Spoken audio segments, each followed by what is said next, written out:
Hey guys, what is going on? And welcome back to another episode of Club and Country. This is episode number 26, and today we are returning with two more games with our Italians, plus transfer deadline day as well, and we might possibly make one signing if we can. So, lots to get through today. Let's get straight to it. The two games are both on the road. We've got Cagliari away in Sardinia to begin with, so looking forward to that. And the second game is Bologna, also away, and this is the two games today, two of our first four games, which are all away from home. We've got an away trip, a road trip if you will, and all four games away, and then we've got Lazio at home, and then Udinese at home, and then Atalanta away. So yeah, four games away before we come back home. And we start today's episode off as well with some good news. Andrea Pinamonti has been loaned out. He's gone to Perugia on a one-year deal, and that's good. First team football for him, and he needs it. And as we start today's episode off as well, before the first game, we can see that Rispoli has been approached by Pescara as they want to take him on a pre-contract. And there's also a loan offer here for Vignato. Turney want to take him, and I'm okay with that as he needs first team football, just like Pinamonti. So Rispoli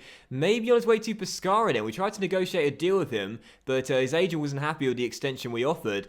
Some of you guys said in the last episode it was a one-year contract we are offering, not a one-year extension, which may well have been the case, but unfortunately now it's too late for me to negotiate with him again. So yeah, he's probably going to go to Pescara, and to be fair, I'm okay with that. He's not going to get much of a future in his team anyway, so I'm okay with that. Actually, it was 2 episodes ago, not the last episode, sorry. I'm recording the episodes in bulk right now, so when I go back and check the comments, I forget which episode they're on. But yeah, there's a transfer over here for Luca Fiorellino as well, a young defensive midfielder. It's only, 54 overall, 22 years old, so he can go as well. That's totally fine with me. We're getting rid of some of the dross here now at Palermo as well. There's quite a few fringe players that have been here since season 1, but they're now finally getting shifted on. We don't get much money for them, but just getting out of the club is good enough for me. And is Rispoli going to leave, or is he going to stay? I think we'll probably find out before the Cagliari game. There's an email there. And no, transfer talks have broken down. So Rispoli, as things stand, is going to stay, as we're currently failing our youth development objective. I don't care. But yeah, Rispoli's transfer talks have broken down. That's good. So for the time being, we can keep him in the club. We would anyway, because he'll go through the end of the season. But I don't really want to see him go. Like I would like to keep him, so I might possibly negotiate a new contract later on. But let's get to the first game. It's Cagliari away in Sardinia, and let's get the victory to start today's episode off. So jumping straight into the first game, then it is indeed Cagliari away here in Sardinia. Just one day I've got to visit Italy, man. So many beautiful locations, but an interesting battle here, and I feel like Cagliari could be a slight rival team for us as well. Right now they're sitting in 18th place, not having a good season, just 3 wins so far, but we've got a couple of their former players, including our captain Nicolo Barella and also Cragno as well, who are both in the starting 11 today. So 4-1-2-1-2 narrow, our normal league lineup. Let's get the 3 points and start off strong. Rigoni, through ball is a very good one, and Sal is one-on-one. Oh, that is wonderful. Absolutely wonderful. Marco Sal gives the host the lead, whilst the finish was very nice. Give credit to the man that got the assist. That was a sensational through ball, and Cagliari going in front. That's just inside our half, and that is inch perfect. Perfectly weighted, perfect accuracy, right into the path of the on-rushing Marco Sal. And Cagliari have the lead, and the struggling hosts go in front due to a wonderful through ball. I'm a sucker for a nice assist, you guys know that, and that is one of the best I've seen the AI do in a long time. That was glorious. Again, I've just dribbled out of play on this skiddy wet turf when trying to control the ball. This is not suiting our style of play. We are a passing team, we're a possession-based team, we like to keep it on the ground, knock it around, but in this game, we may have had better pass actually in the top left, but we've given it away far too many times, and I just can't seem to get a fluid build-up going. But maybe a chance here, 5 minutes after the restart, to get ourselves back on level terms. Keane to Lofaso, who scored in the last game, and scores in this one as well. Simone Lofaso, who you guys kept in the starting 11, and for good reason as well. Cagliari won, Palermo won, and Simone Lofaso has done it again. Well, I think someone's probably going to win this game, you know. There's 10 minutes after the restart, but the first touches in this game, they're not really going astray for our opponents too much, but for us, we can't control the ball at the moment. It keeps on ricocheting off the boot and going to an opponent player. But that's a nice build-up by Cagliari, and Martins fires it just wide. Someone's going to win this game. Half an hour to go. Someone is going to win this game. And right now, you probably put your money on the team that are currently struggling this season in 18th place. But here's Keane on the ball, looking for Lofaso. I love how direct this guy is. Keeps on storming forward inside the area. Lofaso, Moise Keane! Moise Keane makes it 2-1 to Palermo. And what a lovely assist by Lofaso. When we signed Capone, I was thinking I'll let you decide who should be our cam this season. Capone, the new man, or Lofaso. I let you guys make the choice, and I'm so glad I did, because I would have said Capone. But you said no, keep Lofaso in the team after last season, playing so well, and I'm so glad you voted for him. A goal and an assist. Keane, the top scorer, gets his 14th of the year as well. This Palermo team turned the game on its head. Oh, I love these young boys. This young, hungry team is exactly what we dreamed of when we first started this career. But here comes Marco Sal to make it 2-2, and we kept a clean sheet in the last game at Sassuolo, but that's the only one we've had in quite a while, and we're not going to make it back-to-back clean sheets either. A brace for Marco Sal, Cagliari back on level terms, and whilst we may be playing dreamy football on the offensive end, our defence is the stuff of nightmares. A nice ball inside and a great finish by Sal. 2-2, back on level terms. Still 2-2. Can either side claim a big 3 points here in a battle between Sardinia and Sicily? Chilwell finds Han Kwang-song, who we know from last year, crossing to the back post, and Cragno, well, not convincing goalkeeping, does get it away, and it is fully clear, thank goodness for that. And that was a real chance there. Oh, and that was a chance for us to break, with the pass was really poor by Keane, and now Cagliari get it back with the ball playing inside, and Lord plays it inside, and there is Han Kwang-song denied by a brilliant stop by Cragno. That was convincing. Alessio Cragno, who's just won us a point. There is no doubt about it. That shot was goal bound, and that is an amazing save by our number one against his former club. Well, there it is. Drama throughout, action-packed game, and what a fantastic start to today's episode. Not a win, but a thrilling draw. 2-2 the final score, and I'll take the point. That was a really good affair, that one, and I think we were lucky to get a point too. On a balance of play, it was quite even, but Cagliari so close to winning it late on had it not been for a fabulous save by Alessio Cragno, so we will take the point and just be happy the undefeated streak now gets extended to 4 games, if not the win streak. But man, the match, such a difficult one. Lofaso got a goal and assist. Rigoni played that unbelievable through ball for Marco Sal's goal. He bagged a brace in this game as well. So I think we'll share man match between 3 players. Marco Sal with a brace, Rigoni with that fabulous assist, and Lofaso with an assist and a goal as well. 2-2 the final score, and we'll take the point. And just before transfer deadline day, we've got 3 more emails here. Pomini has been approached by Silkeborg IF. And if he wants to leave, he can leave. That's totally fine with me. He's now our 3rd choice goalkeeper. He's never playing for the club again after last season. And Vignato has accepted a 1-year loan, and he's off to Turney as well. So I was really struggling to loan out players. I am in my Huddersfield CM still quite a bit, but now I'm starting to loan out players in this say, which is good. And I really hope maybe EA have done a sneaky little patch behind the scenes, because loaning out players was really, really tough. But now I'm starting to get it done. That's good. However, I am still struggling to sell players. Maybe I'm doing better with loaning out players, but still struggling to sell players. Luca Fiordolino rejected the move to Bohemian as they couldn't reach agreeable terms, so he'll be staying here, and that's kind of annoying. I'd rather the cash. However, transfer deadline day is now here. There are 10 hours to go. And as you can see right now, there is 807 grand in our transfer budget, so don't expect us to do too much in this deadline day. However, I do have a sneaky little plan up my sleeve and underneath the sleeve. I've been doing the Global Transfer Network scouting that I told you guys about in my Huddersfield Town career mode, looking for players that have their deals up come the end of the year. They're now finding players that have deals that come the end of next season as well. And there have been a few Italian players that have their contracts up come the end of this season. And there's a couple of players I wouldn't mind signing on a free transfer, because even though they might not have too much potential, they are players we could possibly look to sell on for a profit next season. Now, one is Luca Bitante, took a while to find him. One is Luca Bitante, a 71 rated right back, 2.2 mil valuation. If Rispoli goes, this will be a good backup right back for us. And also, there's a couple of goalkeepers I found as well, Italian ones who are expiring at the end of this season. There's one, Lamana, Eugenio Lamana from Genoa, also Seculin from Kiev Verona, and Colombi as well from Carpi too. So Lamana is the best one there at 29 years old. Colombi is the youngest. We'll put both of those on our shortlist, and I might try and sign both of these players again, just for backup players, just for a bit of depth. Oh, he's Depine, damn it. Oh, he's joining St. Pauli, one of my old career mode teams. But just for depth, just for us, squad depth as well. That's important in an RTG, and also to make a profit on them in as the years go by, and look to sell them on for a profit. So let's put in contract offers for these 2 players in then, Lamana and also Bitante. I'll start start off with the right back, who looks pretty versatile as well. And again, this is just a good way for us to get additional squad depth without having to pay much money, and we can then sell them on for a profit as the years go by. And since we continue to get small budgets in RTG, as you would expect, it's just an easier way of making a bit of cash really as years go by, and having some good squad depth in the short term as well. So we'll remove that bonus and sign Bitante first in, 2.8k a week and a 38 grand sign-on bonus. That's nothing. And on a 3-year deal as well, 71 rated. Look, he's not going to make the Italy squad ever. He's not going to be part of the Palermo first team that often, but again, squad depth and a player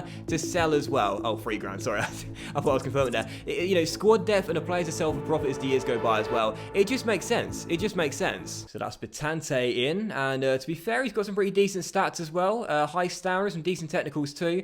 And we'll now go after Lamana as well from Genoa and try and sign him as well. Only problem is he wants an important squad role. Whilst I didn't mind giving it to Bitante, because he probably will play quite a few games next season, this guy I don't think will play much at all. So we'll try and duck into rotation, but he's saying no, wants to be important. Well, to be fair, mate, you're going to be complaining quite a lot next season because you'll be sat on the bench and in the stands quite often. So we'll give him a 3-year deal, and his agent is totally fine with that.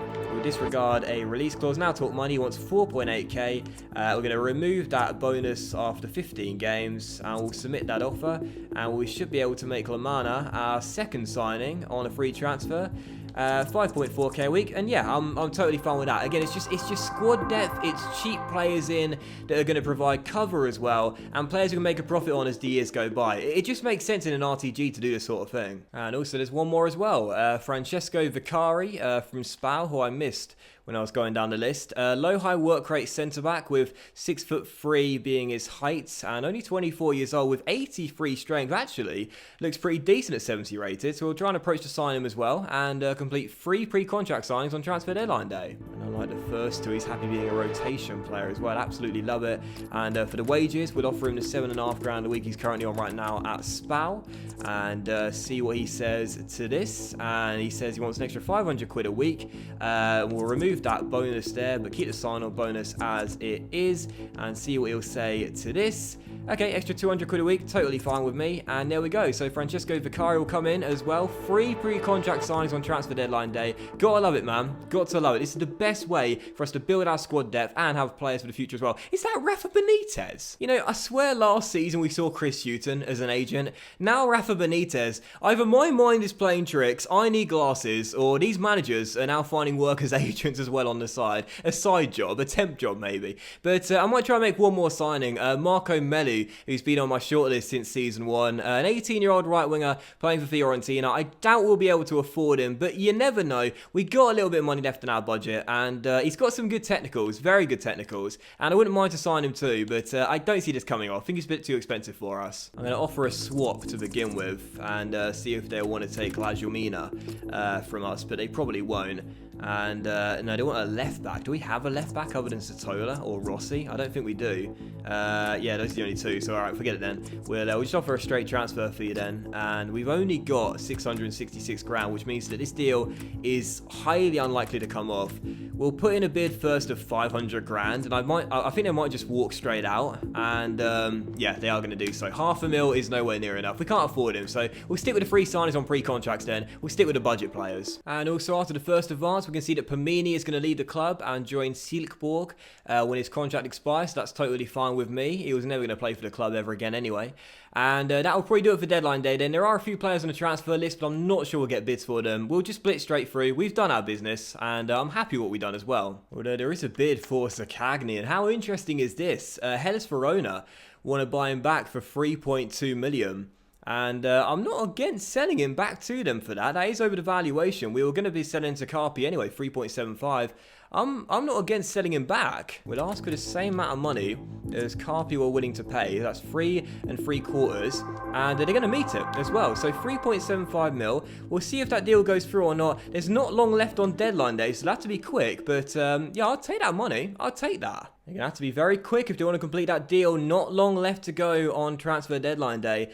And since it does take quite a while for deals to go through in this year's career mode, I'm not sure they'll be able to complete it on time. And, well, they did get the paperwork done, but Sakagni tore it up in front of them. He doesn't want to leave, doesn't want to go back home. He'd rather stay here. And once again, transfer talks have broken down. So that's fair enough. He'll be staying. And I would have rathered the cash, to be honest. But hey, if he wants to stay, I'm all right with that as well. So I'm still having problems selling players, but not loaning out players or signing players then, as it seems. We make 3 signings on transfer deadline day, all pre-contracts, and I've got to say, I'm happy with what we did there. I'm really happy. Once again, these players aren't going to do too much for us in the first team. They won't ever make the Italy squad, but we got rid of some of the dross, and we brought in players we can make a profit on as the years go by as well. As Roma bought Batshuayi for 30.2 mil, how about that? And Spalla got the same idea as me as well, bringing in pre-contract players to sell on for profit as the years go by. So deadline day is over then. We've done what we needed to do. The top deals in the January window was Gerard Piqué going to Bayern Munich for £39.2 million. Quincy going to Bayern as well for £38 million as they're spending big. And also Cavani joining Manchester City for a measly £36.3 million as well. So that's it. Deadline day is over. The January window has been finished. And there we go. It's done. I'm happy. And now that is out of the way as well, we're going to have a monthly scouting update and an academy update as well before we head into the second and final game today. Any good players in here? Oh, hello, Daniela Fontana. Looks very decent indeed. You can go in my academy, but really poor valuation. The valuation is a good way of sort of finding out how good the players actually are. I think I'll continue to scout for 1 more month on him. What about Rossi? Same as. We'll continue scouting on him again. Esposito, but not Gianluca. Again, we'll continue scouting on him. Fontana, he can get rejected though, even though the valuation's better, the potential's poor. Gasparoni can go. Francesco Bruno can go. Mariani can go. And this is not a good start. Colombo could be right. We'll continue scouting on him. Santoro can go though. As can Conti. And as can Gabriel Esposito. A really poor scouting update there from Thiago. But as to the academy, 3 players in there right now. We've got Michel Russo, who looks okay. Poor overall though. Moretti, same as, but the potential's dropping. Get out of my academy, not interested. And Lombardi as well. You may look like Marco Ryan Talla, but you're nowhere near as good. You can go as well. So second and final game today. It's now Bologna here away from home. 2 sides in reasonable form. They're just outside the Europa League spots. We're just in it. So this should be quite a close battle here between 2 pretty decent sides. They got Matteo Destro leading the line to 4-3-3, but for us 4-1-2-1-2 narrow with 2 changes. Rispoli at left back and also Del Monte starting up top alongside Keane with Cutrone on the bench. Second game, Bologna away. Let's get the 3 points. Barella on the ball finds Murgia. And these 2 boys were quite non-existent in the last game, so hopefully they'll be better today as Del Monte turns to Mayo and crosses, and there is Moise Keane to make it 1-0. Oh no! Oh, I jinxed it. Morante with a miraculous save as Bologna stay tied at 0-0. I was thinking Moise Keane's going to tuck that home, get his 15th for the year, but that is an unbelievable save with the left hand of the goalkeeper there. And if it weren't for some heroics, we would be leading by 7 minutes in. What a brilliant save that is. Anuma, tackled by Calabria. And now Bonifazi through to Menegoni. And now Mejia gets onto the ball as well. Spreads the play out wide towards Rispoli.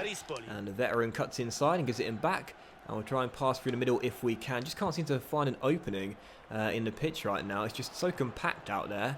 Can't seem to find a direct route of goal. Maybe one here, though. He's opening up as Murgia storms forward. What a run by Murgia into the area. And Murgia taken down, and that is a penalty. That's a great run by Murgia. And he seems injured as well, which is a bit of a shame. But it's a definite penalty. And I've got to say, ever since he turned down Amuta Genoa, I'm really glad he did. He's playing so well, wins a penalty, and a great chance to go in front. Faso is helping him off the pitch and into the stands as well. As Samoa took him down, definite penalty. No doubt about it. And is that an injury for Murgia? I assume it is. And, well, we don't know yet. But it is a penalty for Palermo, and Moise Keane, our top scorer, is going to take it. I'm going to go to the top left and see if I can drill it home for the 15th goal of the season. Yes, I can. Moise Keane does it once again and makes it Bologna 0, Palermo 1. You know, since the injury, the guy was really poor for most of Season 1. But in Season 2, no worries whatsoever. Great penalty, 1-0, and we're in front for our top scorer. Well, this game has been the first in a while, which hasn't exactly been action-packed, but